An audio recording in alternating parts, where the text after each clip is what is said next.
ശ്രീ നിജേഷ് അരവിന്ദ്, ഇതിപ്പോൾ നിയമസഭയിൽ ഇന്ന് നടന്നത് സ്പീക്കർ നേരിട്ട് ഇക്കാര്യത്തിൽ ഇടപെട്ട് അങ്ങനെ ഒരു തീരുമാനം സർക്കാരിന്റെ ഭാഗത്ത് നിന്ന് എടുത്തിട്ടില്ല എന്നുള്ള കാര്യമാണ്. ഈ കാര്യങ്ങൾ വെച്ച് നോക്കുമ്പോൾ അങ്ങനെ ഒരു തീരുമാനം സർക്കാരിന്റെ ഭാഗത്തു നിന്ന് ഉണ്ടായിട്ടില്ല. പക്ഷേ ഒരു കത്ത്, അതിന്റെ കാര്യത്തിൽ ഇപ്പോഴും വ്യക്തതയില്ല. 3/6/2024 തീയതിയിലെ ഞാൻ നേരത്തെ വായിച്ച നമ്പറിലുള്ള സർക്കാരിന്റെ കത്ത്, അത് ഈ central prison and correction home Kannur, അതായത് കണ്ണൂർ ജയിൽ, അവിടുത്തെ സൂപ്രണ്ട് സിറ്റി പോലീസ് കമ്മീഷണർക്ക് അയച്ച കത്തിലെ ഒരു സൂചകമായിട്ട് ആ കത്തിന്റെ റെഫറൻസും കൊടുത്തിട്ടുണ്ട്. ഇതൊക്കെ ദുരൂഹത ഉണ്ടാക്കുന്ന കാര്യങ്ങളാണ്. നിങ്ങൾ കുറച്ചുകൂടി ശക്തമായിട്ട് ഈ വിഷയം ഉന്നയിക്കേണ്ടതാണെന്ന് എനിക്ക് തോന്നുന്നു. ഇപ്പോൾ സതീശൻ പറയുന്നുണ്ട്, ഇതിനകത്ത് ഏത് രീതിയിലെങ്കിലുള്ള ഇടപെടൽ ഇനി കൊടും ക്രിമിനലുകളെ വെളിയിലിറക്കാൻ സർക്കാർ നടത്തിയിട്ടുണ്ടെങ്കിൽ കേരളം ഇതുവരെ കാണാത്ത പ്രക്ഷോഭത്തിന് സാക്ഷ്യം വഹിക്കേണ്ടി വരുമെന്ന് സംസ്ഥാന സർക്കാരിനെതിരെ. അതൊക്കെ ശരി തന്നെയാണ്. പക്ഷേ ഇത്തരത്തിലുള്ള കുറേയേറെ കാര്യങ്ങൾ കൂടി നിങ്ങൾ കളക്ട് ചെയ്യേണ്ടതുണ്ട് എന്ന് തോന്നുകയാണ്. എന്തെല്ലാം പിൻവാതിൽ ഇടപാടുകൾ നടക്കുന്നു. ഈ പെരുമാറ്റച്ചട്ടം നിലനിന്ന സമയത്ത് പോലും ഇത്തരത്തിലുള്ള കാര്യങ്ങൾ ചെയ്തുകൊണ്ടിരിക്കുകയായിരുന്നു ഇവിടെ.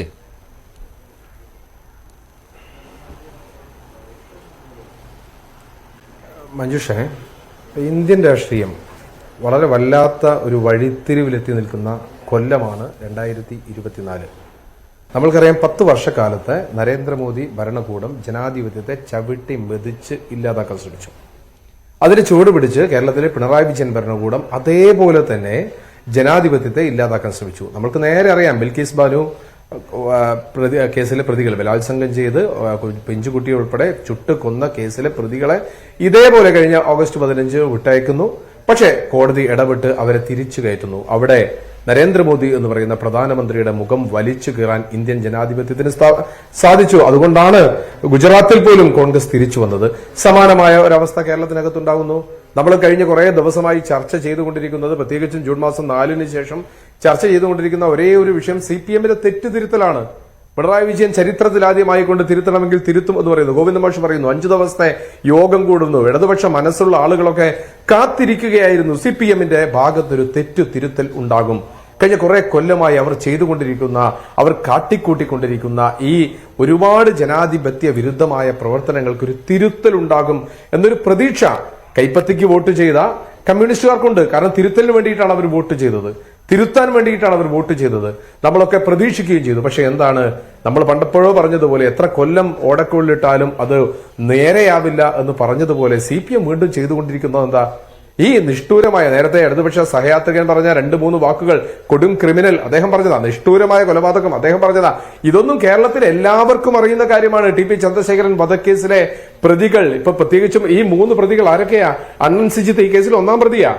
രണ്ടാമത്തെ TK രജീഷ്. നമ്മൾ പരിശോധിക്കുക, TK രജീഷ് എന്ന് പറയുന്ന ആ കൊടും ക്രിമിനലിന്റെ പണി എന്താ? അദ്ദേഹം മഹാരാഷ്ട്രയിൽ ജോലി ചെയ്യുന്നു. എന്നിട്ട് CPM ഇവിടെ തീരുമാനിക്കുന്ന കൊലപാതകങ്ങൾക്ക് വേണ്ടി ഫ്ലൈറ്റിൽ ഇവിടെ വന്ന് കൊലപാതകം നടത്തി അതേ ഫ്ലൈറ്റ് തിരിച്ചു പോകുന്നു.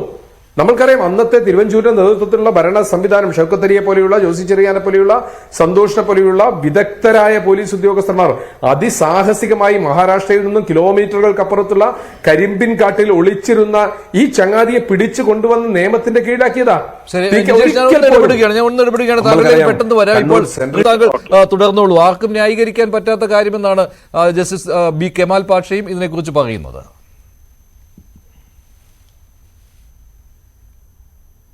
ഇപ്പൊ മനുഷ്യ, നമുക്കൊക്കെ അറിയാവുന്ന കാര്യമാണ്.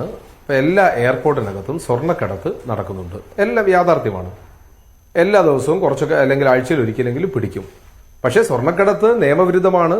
പല ഇതിലൂടെ, പല ചാനലിലൂടെ വരണം. കസ്റ്റംസ് ഉണ്ട്, പോലീസുണ്ട്, സകലമാന ആളുകളുണ്ട്. എന്നാലും കടത്തുന്നു, അവിടെ എത്തുന്നു. അത് തന്നെ ഇവിടെ നടക്കിയത്. ഇത് തുടങ്ങാതെ ഇത് അവസാനിക്കില്ലല്ലോ. ഇത് തുടങ്ങുന്നു. എങ്ങനെയെങ്കിലും ഇവരെ പുറത്തുവിടാൻ പറ്റുമോ എന്ന് പറയുമ്പോൾ ഒരു വെടിക്ക് 2 പക്ഷിയാണ് CPM-നുള്ളത്. ഒന്ന്, എങ്ങനെയെങ്കിലും കടത്തിവിട്ടാൽ അത് ഇപ്പോൾ ക്രിമിനൽ പ്രക്രിയയിലേക്ക് വരാതിരിക്കുന്ന, പ്രത്യേകിച്ചും കുഞ്ഞനന്തന്റെ മരണത്തിന് ശേഷം കണ്ണൂർ ജില്ലയിലെ കൊട്ടേഷനുകൾ അവസാനിക്കുമ്പോൾ ഒരു തലമുറ ഇതിന് തയ്യാറാവാതെ മാറി നിൽക്കുന്ന സമയത്ത് ഞങ്ങൾ ഈ പ്രതികളെ സംരക്ഷിക്കുമെന്ന ഒരു മെസ്സേജ്, പ്രത്യേകിച്ചും വടകരയിലൊക്കെ സമീപകാല സംഭവത്തിന്റെ ബാക്കി പത്രമായിക്കൊണ്ട് ഒരു മെസ്സേജ് CPM-ന് കൊടുക്കാൻ സാധിക്കും. ഇനി നടന്നില്ലെങ്കിൽ ഇത്രയും പ്രതികൂല സാഹചര്യം ഉണ്ടാവുന്ന കാലത്തും ഈ പ്രതികൾക്ക് വേണ്ടി ഞങ്ങൾ അവരെ പുറത്തുവിടാനുള്ള ശ്രമം നടത്തി എന്ന് CPM-ന്റെ അണികൾക്ക് മെസ്സേജ് കൊടുക്കാം. ഇനി 3, ഇവന്റെ മനസ്സിലൊക്കെ, കാരണം ഞാൻ നേരത്തെ പറഞ്ഞു വെച്ചത് അതാ, TK രജീഷ് അവിടുന്ന് വന്ന് ഫ്ലൈറ്റിൽ വന്ന് കൊല ചെയ്തു പോകുന്ന മനുഷ്യനാ. അപ്പൊ അയാളോട് അണ്ണൻ സിജിത്ത് ഇങ്ങനെ കൊട്ടേഷൻ എടുക്കുന്ന ആളാ. ഷാഫി നമ്മൾക്കറിയാം സ്വന്തം പെങ്ങളുടെ കല്യാണത്തിന്റെ 2 ദിവസം മുമ്പാണ് ഈ മുഹമ്മദ് ഷാഫി എന്ന് പറയുന്നവൻ ടി പി ചന്ദ്രശേഖരനെ വെട്ടിക്കൊല്ലുന്നത്. ഈ ലോകത്ത് ഒരു തരിമ്പ് സഹോദരി സ്നേഹം, എന്തെങ്കിലും ഒരു തരിമ്പ് ബാക്കിയുള്ളവൻ സ്വന്തം പെങ്ങളുടെ കല്യാണത്തിന്റെ 2 ദിവസം പോയി ഈ മനുഷ്യനെ വെട്ടിക്കൊല്ലാൻ നിൽക്കുവോ? എന്നിട്ട് അതിനുശേഷം ഇന്ന് സംഷീർ കല്യാണം നടത്തിക്കൊടുത്തപ്പോൾ മാറുമെന്ന് പറഞ്ഞതല്ല. സംഷീർ സ്പീക്കർ എന്ന പദവിയൊക്കെ മാറ്റിവെച്ചു കഴിഞ്ഞാൽ ഈ ഷാഫിയുടെ കല്യാണത്തിന്റെ മുഖ്യ കാർമ്മികനായ ഷംസീറാണ് ഇന്നത്തെ സ്പീക്കർ. എന്തുകൊണ്ട് അങ്ങനെയുള്ള ഒരാളെ കല്യാണം കഴിപ്പിക്കാൻ അതിന് നേതൃത്വം കൊടുക്കാൻ സംഷീറിനെ പോലെ ഒരാൾക്ക് എങ്ങനെ സാധിച്ചു? അതാണ് പറഞ്ഞു. കുഞ്ഞനന്തന്റെ മരണാനന്തര ചടങ്ങുകൾക്ക് പങ്കെടുക്കാൻ ഇന്നും തള്ളിപ്പറയാത്ത അവസ്ഥയിലെത്തിക്കാൻ ഈ CPM എങ്ങനെ സാധിച്ചു? ജയിലിനകത്ത് നമ്മളൊക്കെ മുമ്പ് ഒക്കെ വന്നതുപോലെ കൊടിസുനി എന്ന് പറയുന്ന ജയിലിനകത്തുള്ള ഈ പ്രതിക്ക് മാഹി പള്ളൂരിനടുത്തുള്ള സ്ഥലങ്ങൾ വാങ്ങിക്കൂട്ടുന്നു. അയാൾ പണക്കാരനാകുന്നു. എവിടുന്ന പണം കിട്ടുന്നത്? കഠിന തടവിന്റെ പൈസ കൊണ്ട് ഇങ്ങനെ സ്വത്ത് വാങ്ങിക്കൂട്ടാൻ പറ്റുമോ? അതിനകത്ത് കൊട്ടേഷൻ എടുക്കുന്നു. പരസ്യമായ രഹസ്യമാണ്. ഇനി എന്റെ ഒരു സുഹൃത്ത് കൊടുവള്ളിക്കാരൻ പറഞ്ഞിട്ടുണ്ട്, ഫോൺ വന്ന് കൊടിസുനിയാണ് എന്ന് പറഞ്ഞപ്പോൾ ഞെട്ടിപ്പോയി എന്നാണ് പറഞ്ഞത്. അതിനകത്ത് വിളിക്കാം. നമ്മൾക്ക് തന്നെ ഒരു നാടകം കളിച്ച് കണ്ണൂരേക്ക് എത്തിയില്ലേ? വിയൂർ സെൻട്രൽ ജയിലിലേക്ക് തടവുകാർ തമ്മിൽ ഒരു ഏറ്റുമുട്ടലുണ്ടായി, വലിയ സംഭവമാക്കി മാധ്യമങ്ങൾ വാർത്ത പറഞ്ഞു. എന്താ ഇച്ഛിച്ചതും പാല് കൽപ്പിച്ചതും പാല് എന്ന് പറഞ്ഞതുപോലെ അവർക്കെല്ലാം എത്താനുള്ള ഒരു സങ്കേതത്തിലേക്ക് അവർക്ക് എത്തപ്പെട്ടു. എല്ലാ നിയമങ്ങളും കാറ്റിൽ പറത്തിക്കൊണ്ട് പരോൾ കൊടുക്കുന്നു. ഒരു പ്രയാസവുമില്ലാതെ അവർ പുറത്തു നടക്കുന്നു, അകത്ത് കൊട്ടേഷൻ എടുക്കുന്നു, സുഖജീവിതം നടക്കുന്നു, ഫോൺ ഉപയോഗിക്കുന്നു, ഇന്റർനെറ്റ് ഉപയോഗിക്കുന്നു, ഫേസ്ബുക്ക്. അടുത്ത കാലത്തല്ലേ അവരുടെ ഫേസ്ബുക്ക് അവർ ലൈവാണ് എന്ന് തിരിച്ചറിഞ്ഞത്. അതുകൊണ്ട് ഈ ഭരണ സംവിധാനം ഇവരെ എങ്ങനെയൊക്കെ പ്രൊട്ടക്ട് ചെയ്യണമോ അതൊക്കെ ചെയ്തുകൊണ്ടാണ് പോകുന്നത്. അത് ചെയ്തുകൊണ്ട് പോകുന്ന സമയത്ത് ഒരു പൊതുസമൂഹം വേറെ എവിടെയുണ്ട്?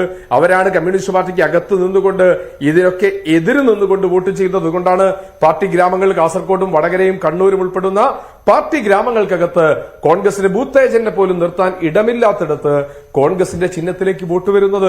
അതുകൊണ്ടാണ് തിരുത്തും എന്ന് പറയുന്നത്. ആ തിരുത്ത് ഇങ്ങനെയല്ലായിരുന്നു വേണ്ടത്. നിയമസഭയിൽ നിന്ന് ഒളിച്ചോടുന്ന ഒരു മുഖ്യമന്ത്രി നമ്മൾ എന്തൊക്കെ പറഞ്ഞ് പ്രചരിപ്പിച്ചിട്ടുണ്ട്. ഇരട്ടച്ചങ്കൻ, ഊരിപ്പിടിച്ച വാളുകൾക്കിടയിലൂടെ അഭ്യാസം കളിച്ചു വന്ന ഒരു മുഖ്യൻ, ഒരിക്കലും മാറാത്ത മുഖ്യൻ എന്നൊക്കെ പറയുമ്പോൾ നിയമസഭയ്ക്കകത്ത് കേവലം 40 പേരുടെ ചോദ്യത്തിന് മറുപടി പറയാൻ സാധിക്കാത്ത കെ രമ എന്ന് പറയുന്ന പഴയകാല സഖാവിന്റെ മാധവേട്ടന്റെ മകളുടെ പഴയ SFI നേതാവിന്റെ ജനിച്ച് വീണത് മുതൽ പാർട്ടിക്കകത്തേക്ക് കാലുകുത്തിയ പഴയകാല സഖാവ് മാധവേട്ടന്റെ മകൾ കമ്മ്യൂണിസ്റ്റുകാരി ഒരു ചോദ്യം ചോദിക്കുമ്പോൾ അതിനെ നെഞ്ചുറപ്പോടുകൂടി കരളുറപ്പോടുകൂടി നേരിടാനുള്ള കരുത്ത് കമ്മ്യൂണിസ്റ്റുകാരന്, കമ്മ്യൂണിസ്റ്റ് മുഖ്യമന്ത്രിക്ക് ചോർന്നു പോകുന്നിടത്താണ് ശരിയാണ് ഡോക്ടർ ബി ജയരാജ്.